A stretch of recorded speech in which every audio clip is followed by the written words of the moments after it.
All right, like I mentioned before, when we started World War II, many of you were familiar with what the Germans had done to the Jewish people. And some of you, I think, were surprised to learn that it wasn't just 6 million Jews, but it was 5 million others that were killed in the concentration camp, bringing that total to 11 million people that were killed in the concentration camps. We're not talking about soldiers here. We're talking about those that the Germans rounded up. I also introduced, probably most of you had never heard about Unit 731. The Japanese scientists and doctors, and of course the Nanking invasion, the massacre at Nanking. One thing I did promise, though, is listen, if there's ugly things that go on in war, which there always are ugly things that go on in war, we need to learn about those things.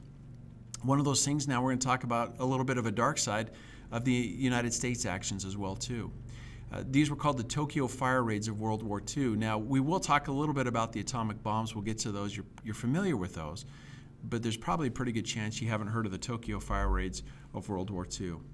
This right here is Curtis LeMay. He was the one that was in charge for the United States military in the Pacific. And LeMay, he actually stays in power for quite some time throughout the 1950s as well.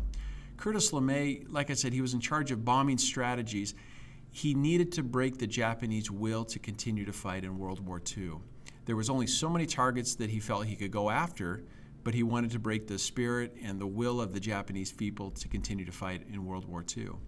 Now, these Tokyo fire raids in 1945, Japanese civilians were being trained by their government to fight Americans if an invasion took place. They anticipated that an invasion was going to take place. So civilians as well as soldiers, they refused to surrender.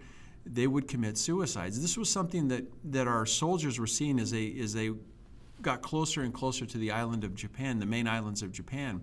Citizens on these smaller islands would instead of surrendering, they would commit suicide. This was going to be part of the culture of the time as well, too. In 1945, low-altitude missions began to try to break the Japanese will to fight.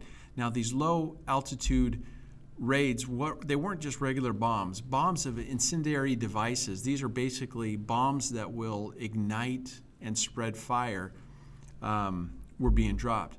Now, Tokyo was built of homes made of wood and tar paper, so it really was, it was just a matchbox waiting for somebody to strike that. These homes would provide the fuel for fire if it could be started. The results of these bombing, now these bombs were made of napalm, which you probably, if you're familiar at all, that was used quite heavily in Vietnam. Again, this was a gel-like substance that when it was dropped, it would ignite. The results of these bombings were that an estimated 70 to 90,000 people were killed. Now, remember, these are not what were traditional military targets. These were dropped on cities where civilians lived, and the idea was to burn the cities down. If that happened, the will of the people would be broken. 1 million people, an estimated 1 million people, lost their homes. Some quote by LeMay it's rather chilling, but he said, every soldier thinks something of the moral aspects of what he's doing. But all war is immoral, and if you let that bother you, you're not a good soldier. Another quote attributed to him, if you kill enough of them, they'll stop fighting. And the last one, killing Japanese didn't bother me very much at that time.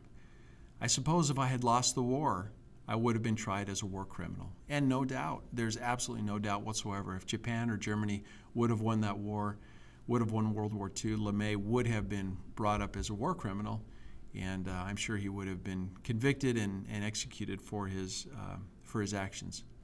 Difficult history of the United States in World War II was the Tokyo fire bombings.